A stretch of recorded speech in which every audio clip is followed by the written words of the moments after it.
Welcome back to LUTE Labs. In a few of the videos we've previously recorded, we've discussed the idea of locking and unlocking nodes, but we've never really touched on that in too much detail.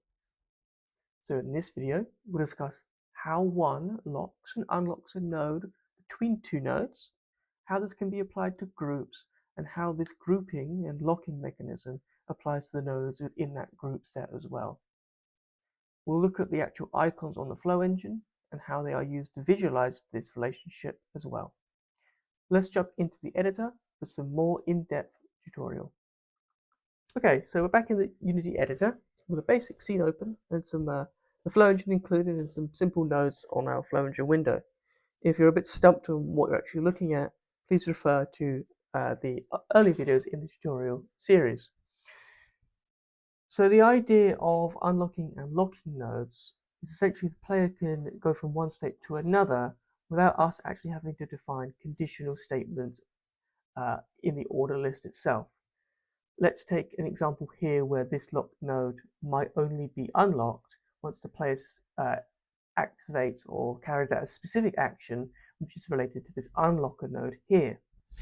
Okay, so to do so, all we have to do is go to our unlocker node, head to the inspector, and under the target unlocked node, we use the drop-down node and we select the node that will be unlocked once this node has been completed.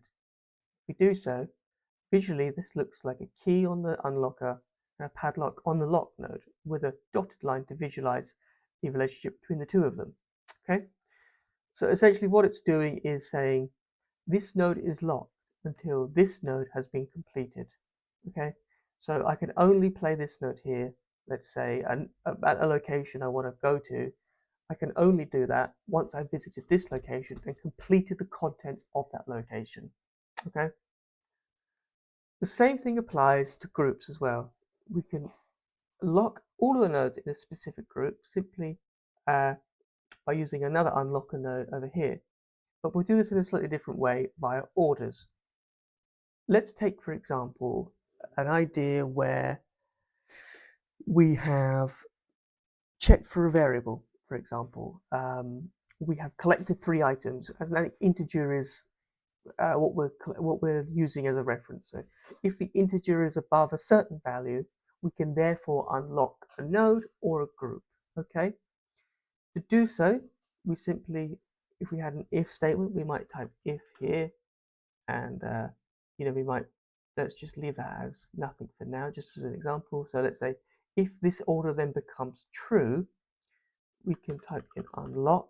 Now if we go down to logic, unlocks node, and then we select the group here called locked group. Okay, and this will unlock the group and all of the nodes within that group as well. Okay, so essentially what this is saying is if this statement is true, we'll unlock this node or this group here, and if it is a group, it unlocks all the nodes within that group as well. These are just 2 very basic examples of how you can use unlocking and locking nodes to add further intricacy and complexity to your game without using variables or conditional statements. Okay, so that wraps up groups and unlocking.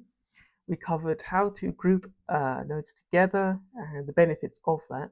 And then we discussed in the next video how to unlock and lock nodes or groups using either the parameters or properties of a node or via orders, and typically condition statements. Thanks again for watching, and I hope to see you in the next one.